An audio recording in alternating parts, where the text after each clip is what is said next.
Job chapter 5. Call if you will, but who will answer you? To which of the holy ones will you turn? Resentment kills a fool, and envy slays the simple. I myself have seen a fool taking root, but suddenly his house was cursed. His children are far from safety, crushed in court without a defender. The hungry consume his harvest, taking it even from among thorns, and the thirsty pant after his wealth. For hardship does not spring from the soil, nor does trouble sprout from the ground. Yet man is born to trouble, as surely as sparks fly upwards. But if I were you, I would appeal to God. I would lay my cause before him. He performs wonders that cannot be fathomed, miracles that cannot be counted. He provides rain for the earth. He sends water on the countryside. The lowly he sets on high, and those who mourn are lifted to safety. He thwarts the plans of the crafty, so that their hands achieve no success. He catches the wise in their craftiness, and the schemes of the wily are swept away. Darkness comes upon them in the daytime. At noon they grope as in the night. He saves the needy from the sword in their mouth. He saves them from the clutches of the powerful. So the poor have hope, and injustice shuts its mouth. Blessed is the one whom God corrects. So do not despise the discipline of the Almighty. For he wounds, but he also binds up. He injures, but his hands also heal. From 6 calamities he will rescue you. In 7, no harm will touch you. In famine he will deliver you from death, and in battle from the stroke of the sword. You will be protected from the lash of the tongue, and need not fear when destruction comes. You will laugh at destruction and famine, and need not fear the wild animals. For you will have a covenant with the stones of the field, and the wild animals will be at peace with you. You will know that your tent is secure. You will take stock of your property and find nothing missing. You will know that your children will be many, and your descendants like the grass of the earth. You will come to the grave in full vigor, like sheaves gathered in season. We have examined this, and it is true. So hear it, and apply it to yourself. Job chapter 6.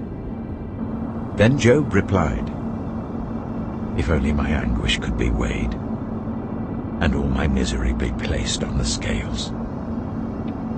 It would surely outweigh the sand of the seas. No wonder my words have been impetuous. The arrows of the Almighty are in me. My spirit drinks in their poison. God's terrors are marshaled against me. Does a wild donkey bray when it has grass, or an ox bellow when it has fodder? Is tasteless food eaten without salt, or is there flavor in the sap of the mallow? I refuse to touch it. Such food makes me ill. Oh, that I might have my request, that God would grant what I hope for, that God would be willing to crush me, to let loose his hand and cut off my life. Then I would still have this consolation, my joy in unrelenting pain, that I had not denied the words of the Holy One. What strength do I have, that I should still hope? What prospects, that I should be patient? Do I have the strength of stone? Is my flesh bronze? Do I have any power to help myself, now that success has been driven from me? Anyone who withholds kindness from a friend forsakes the fear of the Almighty. But my brothers are as undependable as intermittent streams, as the streams that overflow when darkened by thawing ice and swollen with melting snow, but that stop flowing in the dry season and in the heat vanish from their channels. Caravans turn aside from their routes. They go off into the wasteland and perish. The caravans of Tema look for water. The traveling merchants of Sheba look in hope. They are distressed because they had been confident. They arrive there only to be disappointed. Now you too have proved to be of no help. You see something dreadful and are afraid. Have I ever said, give something on my behalf, pay a ransom for me from your wealth, deliver me from the hand of the enemy, rescue me from the clutches of the ruthless? Teach me and I will be quiet. Show me where I have been wrong. How painful are honest words. But what do your arguments prove? Do you mean to correct what I say and treat my desperate words as wind? You would even cast lots for the fatherless and barter away your friend. But now be so kind as to look at me. Would I lie to your face? Relent, do not be unjust. Reconsider, for my integrity is at stake. Is there any wickedness on my lips? Can my mouth not discern malice? Job chapter 7. Do not mortals have hard service on earth? Are not their days like those of hired laborers? Like a slave longing for the evening shadows, or a hired laborer waiting to be paid, so I have been allotted months of futility, and nights of misery have been assigned to me. When I lie down, I think, how long before I get up? The night drags on, and I toss and turn until dawn. My body is clothed with worms and scabs. My skin is broken and festering. My days are swifter than a weaver's shuttle, and they come to an end without hope. Remember, O God, that my life is but a breath. My eyes will never see happiness again. The eye that now sees me will see me no longer. You will look for me, but I will be no more. As a cloud vanishes and is gone, so one who goes down to the grave does not return. He will never come to his house again. His place will know him no more. Therefore I will not keep silent. I will speak out in the anguish of my spirit. I will complain in the bitterness of my soul. Am I the sea, or the monster of the deep that you put me under guard? When I think my bed will comfort me, and my couch will ease my complaint, even then you frighten me with dreams and terrify me with visions, so that I prefer strangling and death rather than this body of mine. I despise my life. I would not live forever. Let me alone. My days have no meaning. What is mankind that you make so much of them, that you give them so much attention, that you examine them every morning and test them every moment? Will you never look away from me, or let me alone even for an instant? If I have sinned, what have I done to you? You who see everything we do. Why have you made me your target?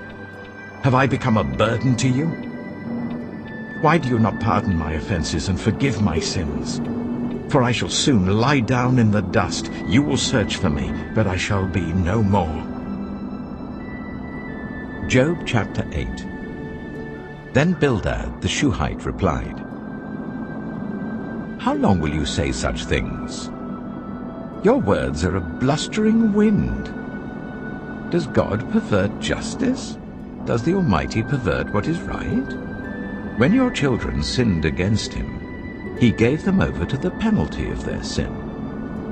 But if you will seek God earnestly and plead with the Almighty, if you are pure and upright even now, he will rouse himself on your behalf and restore you to your prosperous state. Your beginnings will seem humble, so prosperous will your future be. Ask the former generations and find out what their ancestors learned. For we were born only yesterday and know nothing, and our days on earth are but a shadow. Will they not instruct you and tell you? Will they not bring forth words from their understanding? Can papyrus grow tall where there is no marsh? Can reeds thrive without water? While still growing and uncut, they wither more quickly than grass. Such is the destiny of all who forget God. So perishes the hope of the godless. What they trust in is fragile. What they rely on is a spider's web. They lean on the web, but it gives way. They cling to it, but it does not hold. They are like a well-watered plant in the sunshine, spreading its shoots over the garden. It entwines its roots round a pile of rocks and looks for a place among the stones. But when it is torn from its spot, that place disowns it and says, I never saw you. Surely its life withers away, and from the soil other plants grow. Surely God does not reject one who is blameless, or strengthen the hands of evildoers. He will yet fill your mouth with laughter and your lips with shouts of joy. Your enemies will be clothed in shame, and the tents of the wicked will be no more.